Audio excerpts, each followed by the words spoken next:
Yan. Ginagamit na nila. May mga kagat-kagat kasi siyang matagal na. Yung iba, natanggal na ng balm. Pero ang gusto ko kasi, mas matanggal pa yung ano, kasi may mga bago siya. So, yun ang ginagawa ko ngayon. Oh, yan. Naglalagay na ng ano, ng balm. Yan. So, yun ang texture niya. Yan. Yan ang texture ng balm. Yan. Ginagamit na nila. So, ayan. Yan. Yung mga kagat-kagat na yan, dati marami yan eh.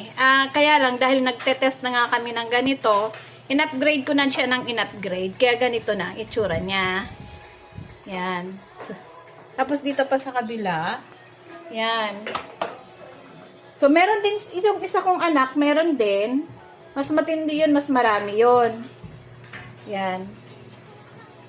Kaya mas maganda talaga, merong ganito. Moisturizing din ito. So, hindi na sila nagmamanti-mantika. Yan. Yan yung mga nilalagyan ko dati ng balm na ginawa ko. So, ngayon kaya nga ganon, in-upgrade ko na. So, ayan, di ba? Ang ganda, no?